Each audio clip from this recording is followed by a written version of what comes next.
Now let's look at the z-score. Identifying outliers by using z-score. Actually, this is the formula of the z-score. Let's look at the variables.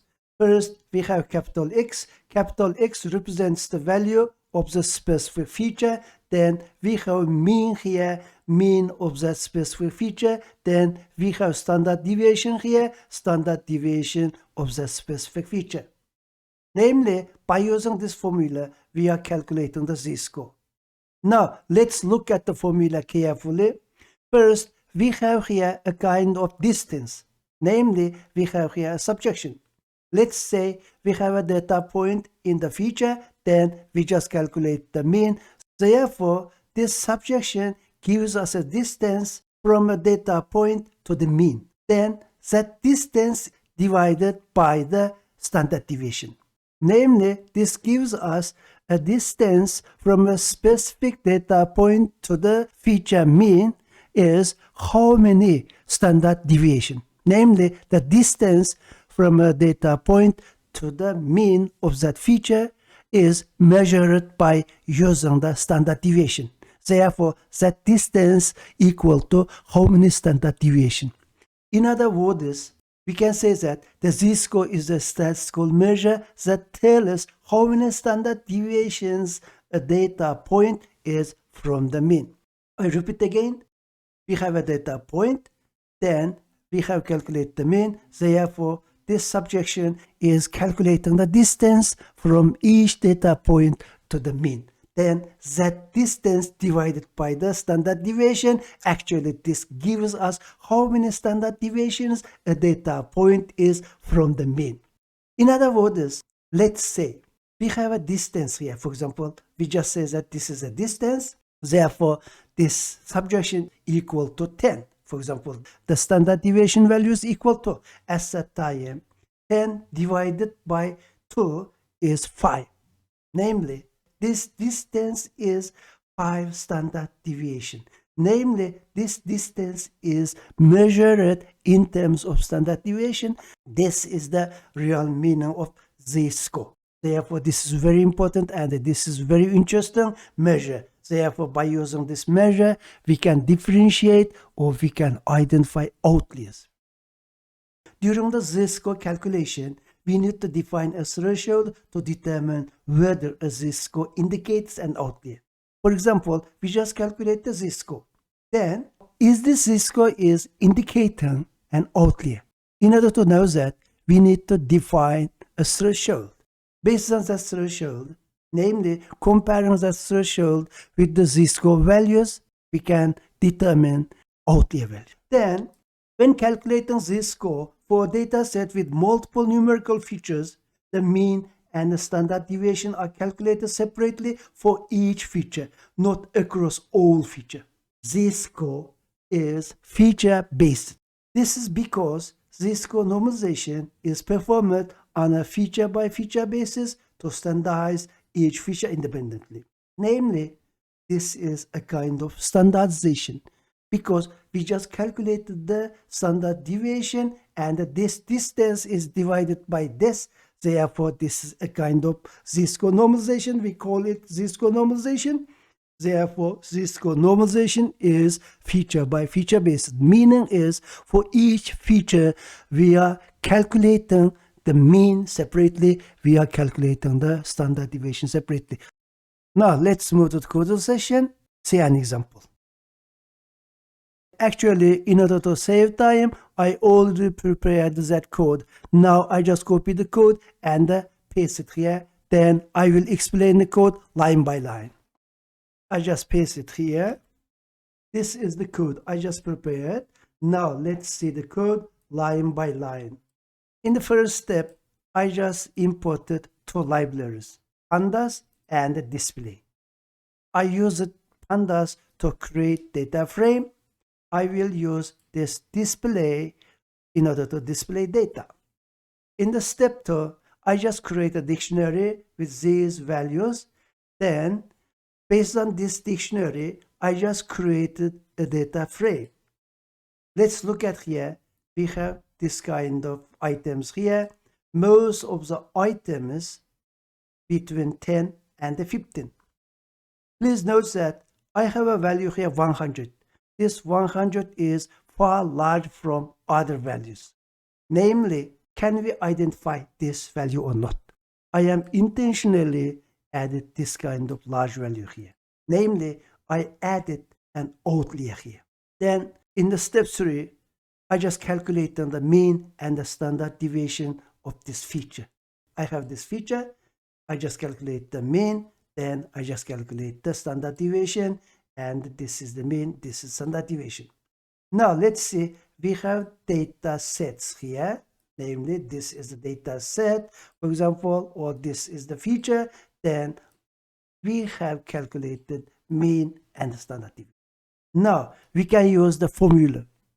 Based on the formula, the z-score is equal to, first we just calculate the distance, namely a distance from the data points to the mean, then that distance divided by the standard deviation. This is the z-score based on the definition above. After calculate the z-score, I just print the mean and the standard deviation for reference. Later we will see this. In the step 5, first I need to define a threshold, because previously I mentioned that after we calculate the z-score, we need a threshold. Namely, we are going to compare the values of z-scores with the threshold. If any value of z-score larger than the threshold at that time, we assume that z is corresponding to the outlier value. Therefore, here I just define the threshold is equal to 2.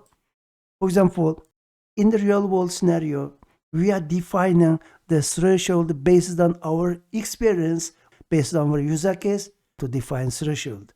Therefore, as an example, here I just define 2. Until now, we have calculated the z-score. Therefore, now we are ready to define the outliers. Previously, I mentioned that in order to define the outlier values, we need a threshold. Namely, we are going to compare the z-score values with a threshold. If the z-score value is larger than the threshold at that time, we assume that z-score is corresponding to an outlier value. If not, it's not an outlier. We are going to compare this threshold with each data point in the z-score values, because this z-score also is a new feature, because we calculated it. We have value feature. Now we just calculate the z-score inside this data frame df. We have 2 features now. This is the original value feature, and this is the newly calculated z-score feature. Therefore, we just compare the z-score feature, namely each value of z-score with the threshold. If the z-score value is larger than this threshold at that time, we assume that z is corresponding to the outlier value. This is the z-score value. We are using lambda function here. Inside lambda function, this is the each item in the z-score feature. Then each item is comparing with the threshold. If the item, namely absolute value of the z-score, larger than threshold at that time, we display yes. If it's not satisfied this condition, at that time we display no. Finally, we display the data frame. Now, this data frame includes 3 features now. First, this is the original value. Then we just calculate the z-score. Finally, here we are calculating outlier values, namely yes or no. Now, we just display the data frame by using this display and see the result. Finally, I will summarize real quick. First, I just import libraries. Second, I create a sample data set or sample data frame. Then I just calculate the mean and the standard deviation. Then I just calculate the z-score by using the formula. Then I have defined a threshold based on my experience or based on the user case. Finally, based on this threshold, values of the z-score are comparing with the threshold, and then based on this comparison, we just define it yes or no. Finally, we just created this outlier values. Okay, finally we display it. Now let's run this code and see the result. Okay, this is the result. First, we just printed the mean 23.62, standard deviation 30.91. Then this is the result. First, we have the original value, then we have the new feature, namely z-score, and we are comparing this z-score with the threshold, and then we are determining yes or no. Here, the 100, we have a value of z-score 2.47. This value is apparently larger than the predefined threshold. Therefore, we just display here yes, namely the original value 100 is an outlier value. By using z-score, we can determine or we can identify outlier values just like. And this is the whole code, and actually this code is very simple and very straightforward.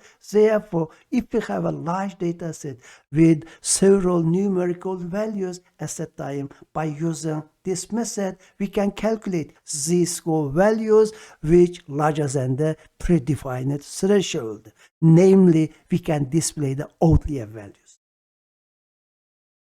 Then we can remove it from the data set if necessary. Therefore, the important thing is here is how we define the threshold. Actually, we can define this based on our experience, based on our knowledge about the data set.